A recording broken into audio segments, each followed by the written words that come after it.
São Paulo Saudável, em mais um programa Saúde em Questão, um programa que é feito por vocês, para vocês, nossos trabalhadores da saúde, nossos colaboradores da saúde. E hoje nós vamos continuar falando sobre prevenção, promoção de saúde, mas o assunto agora será hipertensão e hipotensão, doença que atinge muitos da nossa população, ainda mais numa cidade como o município de São Paulo, uma cidade que mexe com os nervos da gente e, quando se fala em pressão arterial, geralmente está diretamente relacionado a isso. E para isso nós vamos receber aqui o Dr. Rafael Figueiredo Jorge, ele que é médico do esporte, programa Saúde do Esporte, ele tem residência médica em medicina esportiva pela Unifesp e pós-graduação em fisiologia do exercício pela Unifesp também. E, claro, é sempre muito bom a gente receber pessoas que trabalham na área, mas claro que aqui eu não posso perder a oportunidade de fazer uma perguntinha para ele. Por que ele foi fazer medicina esportiva? O que é a residência de medicina esportiva? Porque isso nós temos no município de São Paulo, hoje mais de 800 residentes aqui distribuídos na Secretaria Municipal de Saúde de São Paulo. Não temos ainda um programa de medicina esportiva. Oxalá a gente consiga ter alguém, montar um programa, eu acho que a gente tem plenas condições também. Mas eu queria que você contasse um pouquinho dessa sua formação como médico esportivo. Primeiramente, muito obrigado pelo convite. Então, eu terminei minha graduação em 2008, até então eu estava na dúvida do que prestar, várias ideias. Acontece com todo mundo, viu? Dificilmente alguém, né, desde o primeiro ano já sabe que vai prestar e tudo mais.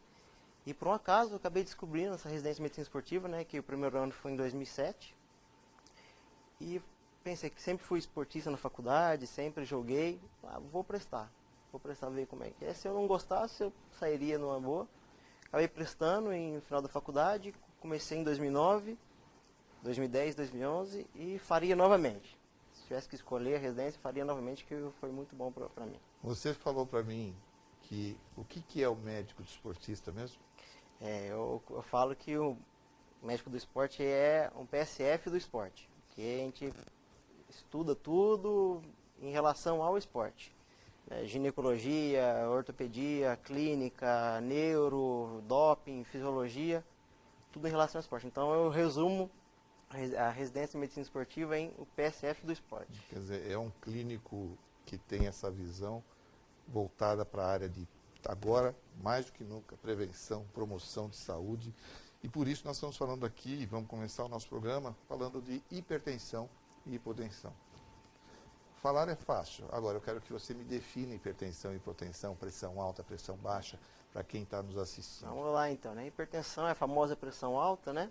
Que é uma alta da pressão, grosseiramente falando, que o sangue tem que passar através das artérias, aí, né? Que sobrecarrega o coração do que habitualmente ele está acostumado. Hoje em dia, em valores, é considerado hipertenso a pessoa com a pressão maior ou igual a 14/9, né? Agora, já a hipotensão é um fluxo menor que chega aos órgãos importantes, como o sistema nervoso central, por isso que pode ocasionar tonturas, desmaio, né? Em relação a valores, a gente fala que uma pessoa hipotensa menor ou igual a 9/6. Sempre considerando as duas pressões, a máxima e a mínima? Exatamente. Às vezes a pessoa que tem 14 de sistólica, né, que seria a máxima, já é considerado uma pessoa hipertensa, mesmo com a diástole dela, que é a mínima, abaixo de 9 e vice-versa. Agora, essas medidas, elas variam conforme o período da faixa etária, né? Nós estamos aí, você está pegando mais a parte do adulto, Sim, né? sim. Do adulto jovem, quando vai para a terceira idade, isso muda conforme a questão etária? Exatamente. Hoje a gente fala que uma pressão normal a partir da adolescência, né? A partir de 18 anos, vamos lá, falar assim, é considerado 12/8. Independentemente, raça, peso, não interessa. Idade, 70 anos, tem que ficar 12/8. Agora, em relação a adolescentes para crianças, não existe um valor único de normalidade. Tudo depende da faixa etária, do sexo, estatura. que há várias tabelas que a gente pega os percentis, não é? Uhum.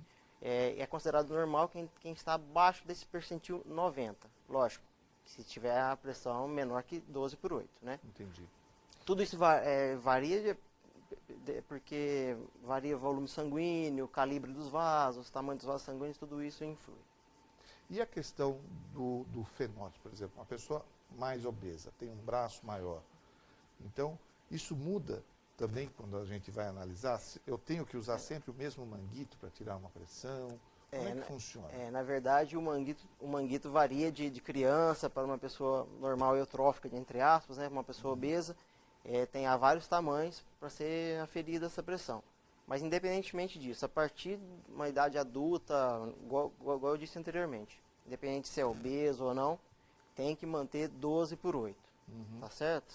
Então essa é a base que A base. que a gente tem que partir. A base, exatamente. Hoje existem uma série de aparelhos que não são, são aparelhos digitais. Eles são confiáveis, as pessoas devem procurar fazer o uso disso para fazer um controle domiciliar?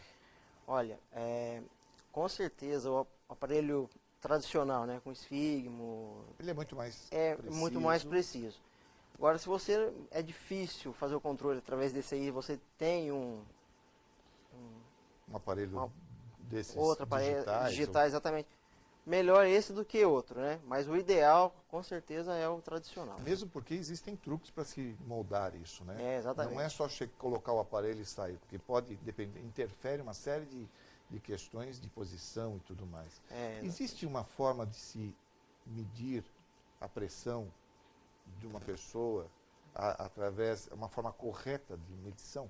Exatamente. Para aferir a pressão corretamente, primeiramente a pessoa tem que estar sentada, de preferência, calma, tranquila, não é? Ter evitado cafeína, álcool, exercício físico um momento anterior, porque isso tudo pode superestimar a pressão arterial, não é? Eles falam também. A pessoa que chega lá no ambulatório ou na UBS, primeiro ela tem que acalmar. No tem mínimo, que sentar pelo menos uns 10 minutos. No mínimo assim, 5 minutos de interagir, repouso absoluto. Para Exatamente. interagir com o ambiente, saber Isso. onde está. As pessoas às vezes chegam, às vezes até preocupadas com o horário, atrasadas. Isso. Então tem que ter esse minuto de exatamente, foi bom o senhor ter falado que além da atividade física, no estresse, a pessoa chega estressada, tem que acalmar, que tudo isso pode superestimar, né? Igual é importante estar em repouso, porque se você está em exercício, sua frequência cardíaca aumenta e, consequentemente, vai aumentar a pressão arterial, certo? E aí, como é que faz a medição, basicamente? É instalado o manguito na região do braço, do antebraço? Isso, exatamente. Importante é deixar o braço ao nível do átrio esquerdo, tá? A medição do braço esquerdo, o braço direito, isso interfere? Interfere. É sempre bom fazer bilateralmente, porque tem algumas patologias, né, que altera os membros superiores aí, como com a coarctação da aorta e tudo mais. Sim. E aí, colocado o manguito? A partir do manguito, você vai colocar seu estetoscópio bem na região braquial, que é a artéria braquial que a gente fala, vai insuflar né, até um certo grau e soltar vagarosamente aí o primeiro som que você escutar é a pressão sistólica, o segundo a diastólica. Muito bem. Agora, a pessoa que você constata estar hipertensa, dá para a gente falar, não, a senhora é hipertensa na primeira medição? Ou dá um tempinho, conversa um pouco mais? E fala-se muito da síndrome do branco, né? A pessoa que já chega com o avental branco perto da pessoa, a pessoa já chega com a pressão. Isso acontece? Isso acontece sim, é bem comum assim do jaleco branco. Então, como o senhor disse, primeira vez veio alto, espera, conversa, tenta fazer a aferição 10 minutos depois. E mesmo assim, se continuar, a gente pede para tentar fazer um controle domiciliar, ir no posto de saúde uma vez por dia, ir anotando, né, e tudo mais. Lembramos que o programa Saúde em Questão é um programa transmitido através do canal profissional pela Rede São Paulo Saudável, e ele é feito por vocês, para vocês, e consequência disso, nós estamos aqui abertos aos seus comentários, às suas perguntas, através do canal profissional @prefeitura.sp.gov.br, e nós passaremos aos nossos entrevistados. Temos certeza de que eles terão o maior prazer em dar esse retorno. Às vezes o programa não atinge a sua curiosidade. Então, aproveite, mande canalprofissional@prefeitura.sp.gov.br e nós passaremos e você receberá a sua pergunta. Nós estamos hoje com o Dr. Rafael e que está aqui nos falando sobre hipertensão e hipotensão arterial. Por enquanto, o que nós chegamos é que a pressão básica que as pessoas precisam saber, 12/8, a partir dos 18 anos, a pessoa tem que ter esse limite. Qualquer coisa fora do controle, 14/9, 9/6, nós estamos falando de hipertensão e hipotensão. É claro que isso, nós temos que sempre falar, as gestantes são pessoas diferenciadas nesse sentido. Graças a Deus, elas têm que ter a pressão mais baixa e a gente considera isso normal. Elas não gostam muito, sofrem um pouco no início da gravidez, com todas as questões pressóricas, mas nós vamos falar e focar um pouco mais na parte da porção do adulto. A pessoa diagnosticada, então, depois com hipertensão, como é que você aborda esse assunto para tratar ou para orientar essa pessoa neste primeiro momento? Porque às vezes não é uma pressão muito alta, né? Exatamente. Olha, primeiro, essencial é tentar fazer essa pessoa mudar o estilo de vida dela, né? Realização de atividade física, evitar o álcool máximo, cafeína, diminuir o sal, tentar ter um sono mais adequado, né? Evitar o estresse. Mudança de estilo de vida é o primeiro passo para qualquer pessoa hipertensa. Diria o mais difícil também. Exatamente. Porque e o mais todo importante. mundo espera que um remedinho resolve mais rápido, né? Que eles querem, vou tomar remédio, está tudo bem. Mas não. Mudança de estilo de vida é importantíssimo para uma pessoa hipertensa, independentemente se ela for ou não ter um tratamento medicamentoso associado. Uhum. E aí o que acontece? Vocês têm uma junta que pode conversar, existem profissionais multidisciplinares que podem dar essa orientação no programa que vocês têm? Especificamente no programa, né, a pessoa chega, né, tem uma triagem com a enfermeira, auxiliar de enfermagem. Se ela tiver com uma pressão alta de histórico ou no momento, já vai ser escrito na ficha, a gente já vai saber, a gente vai conversar na anamnese, aquela coisa toda. E através dessa pressão a gente passa o nível de exercício para o educador físico. Então, o médico, juntamente com o educador físico, vai orientar a pessoa para tentar melhorar essa pressão e adequar a atividade física boa para ela nesse momento. Quer dizer, o fato dela ter uma hipertensão ou mesmo uma hipotensão, claro que vai ser estudado o que está levando a isso, né? Infelizmente, 95% das pressões arteriais, das hipertensões, elas não têm um diagnóstico firmado, né? Não tem uma causa etiológica descrita.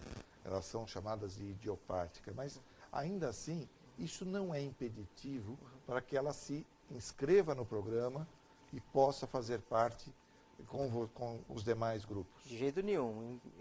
Ao contrário, a pessoa deve fazer exercício, independentemente se ela tem pressão alta, pressão baixa, lógico, devidamente controlada, né, e tratada. O único impedimento de hipertensão exercícios de alto rendimento que tem um componente estático importante, né, como exercício resistido, musculação, levantamento de peso, remo, canoagem. Nesses casos, excepcionalmente, o atleta, para ser liberado, ele precisa estar com a pressão controlada tanto no repouso quanto no esforço, antes desse tipo de atividade de alto rendimento. Agora, como forma de prazer lúdica, tudo bem. Ou seja, no programa de esportes que a gente está tentando fazer prevenção, promoção de saúde, de forma que essas pessoas desenvolvam o seu dia a dia com uma preocupação em melhorar o seu rendimento, às vezes até de trabalho, até de sono. Isso é importante que procure, então, essa orientação e, com isso, possa começar a prática. Seja em um momento coletivo, seja num esporte coletivo, seja num esporte individual, e é ali dentro do programa que vocês dão essa orientação com palestras e essa explicação para todo mundo. Exatamente. Nossa meta é fazer todo mundo fazer atividade física, para ter uma melhor qualidade de vida. inclusive para prevenção e tratamento de várias patologias cardiovasculares. Né? Nós temos, por exemplo, pacientes que têm diabetes, pacientes que são hipertensas com diabetes. Às vezes só o fato da rotina, da sua atividade física, ou mesmo a preocupação, eu preciso emagrecer. Vai caminhar, vai andar. E andar em grupo, às vezes, é melhor porque um estimula o próximo, né? Exatamente, é a melhora da autoestima, né, que a gente fala. Então você diria que, além disso, além de você conseguir, você consegue desmamar, ou seja, tirar os remédios dessas pessoas, às vezes? Olha, no caso da hipertensão, se uma pessoa for indicada para tratamento medicamentoso, infelizmente ela vai ter que tomar esse remédio todos os dias, até o final da sua vida, mesmo se sentindo bem. Já no caso da hipotensão, dificilmente a gente vai usar alguma medicação, né? Às vezes uma simples hidratação já resolve o problema. Entendi. Mas mesmo, como eu disse, mesmo com tratamento medicamentoso, a mudança de estilo de vida é essencial para o melhor tratamento, independentemente do remédio. E aí os remédios vão variar para cada caso. Mas há necessidade desse controle, porque quando a pessoa começa a praticar o esporte, pode ser que você tenha que reduzir esse.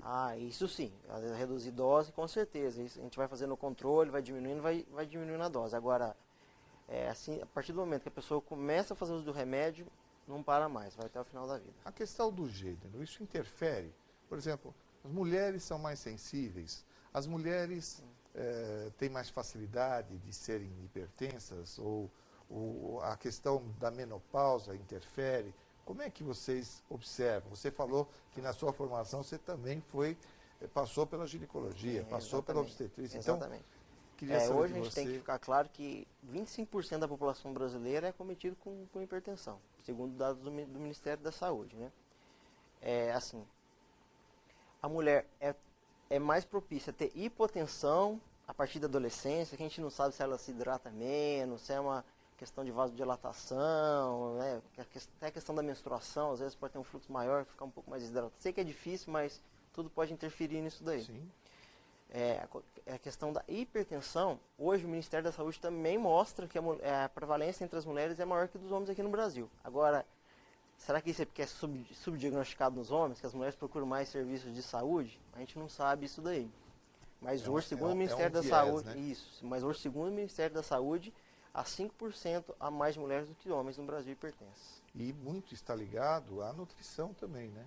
Por conta da quantidade de sal que é absorvida. Nós somos um país que acaba consumindo muito mais sal do que o necessário.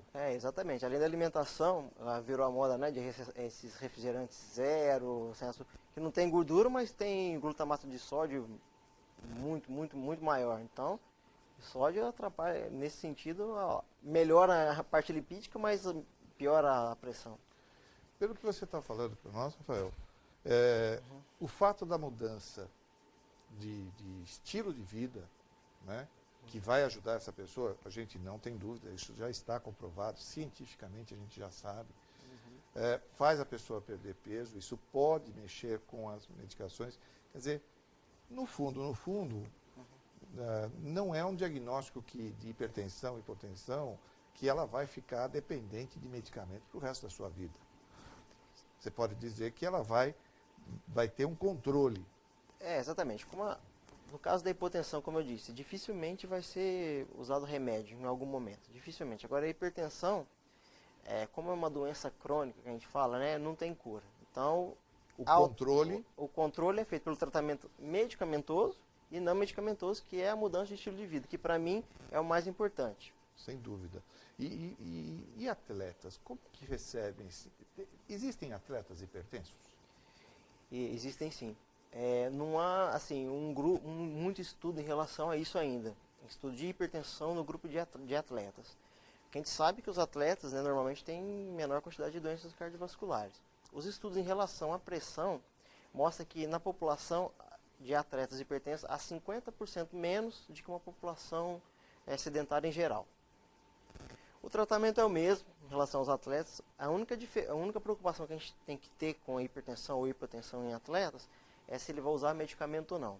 Se esse medicamento vai interferir no rendimento dele para menos ou para mais no caso do doping. A gente tem que ficar atento a algumas drogas e algumas atividades físicas em relação ao doping. Como, por exemplo, o beta-bloqueador, que é uma classe muito usada, né, em hipertensão, não pode ser usado, por exemplo, em esportes de precisão, como tiro, arco e flecha. Então a gente tem que ficar preocupado em relação aos remédios nesse sentido. Apesar de serem excelentes produtos para melhorar a pressão, mas vai mexer com a frequência cardíaca e aí isso pode interferir na qualificação desse profissional, porque aí ele já é um atleta, um profissional.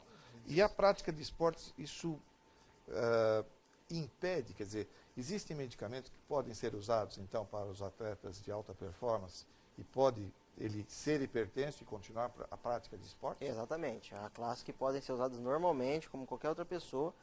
Claro, a gente vai ver que esporte que a pessoa está praticando para evitar esse problema do doping, principalmente aí. Mas, com certeza, há várias classes que podem ser usadas. Você diria que aí o médico, junto com o educador e tudo mais, até deve dirigir, porque às vezes o cara está acostumado, né? Ele é um praticante de tiro ao alvo, ele é um arco e flecha, mas aí ele tem um diagnóstico de hipertensão. Pode ser, é capaz até de ter que mudar de categoria nesses casos de esportes? Dificilmente há essa mudança de categoria. O que a gente faz é adequar o estilo de vida, mas como ele é atleta, ele já toma esses devidos cuidados.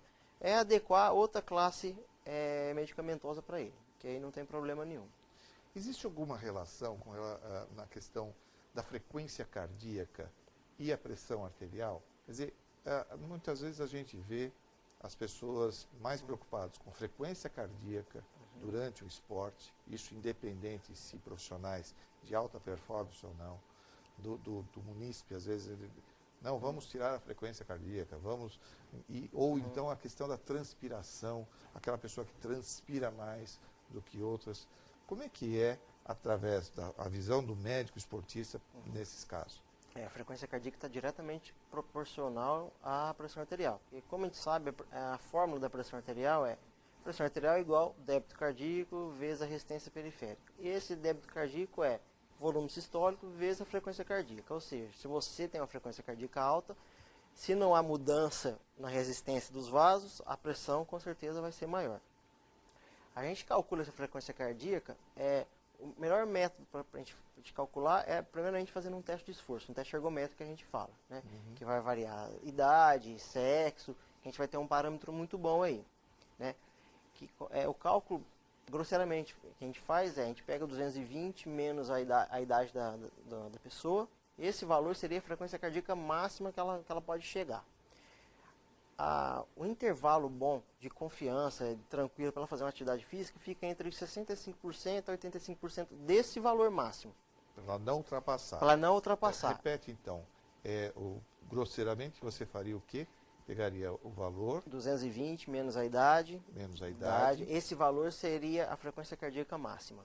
Desse valor a gente pega o intervalo 65 a 85% desse valor, que é o intervalo bom de confiança para a pessoa fazer atividade física, que evita isquemia, arritmia, mas claro, isso é individualizado a cada caso, né? Claro. O importante, com certeza, é fazer um teste ergométrico antes, teste de esforço. E aí, isso também muda de homens, mulheres, faixa etária, o gênero, raça, na verdade a conta é a mesma.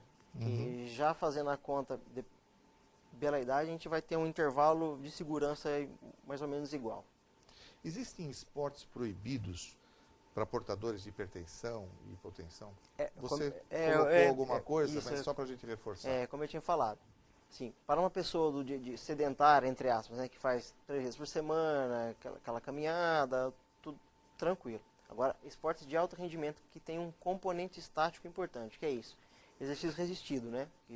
Musculação, levantamento de peso, judô, karatê, canoagem, remo. Isso só pode ser liberado desde que a pressão esteja controlada em repouso e em esforço prévio. Tá? Essas atividades só. Na sua experiência hoje, no programa Saúde do Esporte, como é que vocês estão trabalhando junto aos centros esportivos? Como é que vocês estão levando as orientações aos munícipes de São Paulo? Como é que vocês estão vendo, você enquanto profissional da saúde vê hoje esse movimento de levar a prevenção e a promoção da saúde? É muito legal, né? Eu trabalho nisso há 3 anos. De 2012 para cá, a gente viu um aumento muito grande, tanto na quantidade de clubes que a gente está trabalhando, quanto na quantidade de pessoas em cada clube, que se sentem interessadas, né, nas atividades. E isso é bom, porque a gente vai orientando e elas vão seguindo juntamente com o nutricionista, com o educador físico, psicólogo, e isso ajuda bastante o dia a dia da pessoa. Eu acho que, além disso, vocês estão fazendo realmente aquela questão de integração social, que eu acho que é muito importante. Né? E eu acho que é isso que é importante as pessoas saberem, conhecerem, estarem atentos a isso. Agora, o seu recado final para aquela pessoa que foi lá no posto da UBS, descobriu que está hipertensa, ela tem que mudar. Qual seria a sua mensagem para essa pessoa hoje? Olha, se ela tiver como buscar uma orientação com um médico, educador físico, para a gente orientar melhor em relação a essa pressão arterial, melhor. Se não, ela já pode começar a mudar o estilo de vida. Primeiro passo, mudança de estilo de vida. Esse para mim é o essencial para uma pessoa hipertensa. Se fuma, parar de fumar, diminuir ou tirar bebidas alcoólicas, diminuir sódio, ter controle com colesterol, se a pessoa for diabética, ter o controle diabético adequado, evitar estresse, um sono adequado. Isso para mim é o essencial, mudança de estilo de vida, para ter um bom tratamento de hipertensão. Como eu sempre falo, não é fácil, mas é possível. E isso a gente vê na prática, no dia a dia. Bom, estamos aqui encerrando mais um programa Saúde em Questão. Quero agradecer ao Dr. Rafael Figueiredo Jorge pela presença. Eu que agradeço. Muito obrigado. E queremos que vocês acompanhem a nós e, se tiver qualquer dúvida, canal profissional @prefeitura.sp.gov.br, passaremos ao Dr. Rafael ou procuraremos responder da melhor forma possível para você que nos assiste e que participa desse programa ativamente. Muito obrigado e até a próxima semana. Obrigado, Rafael. Obrigado, eu que agradeço.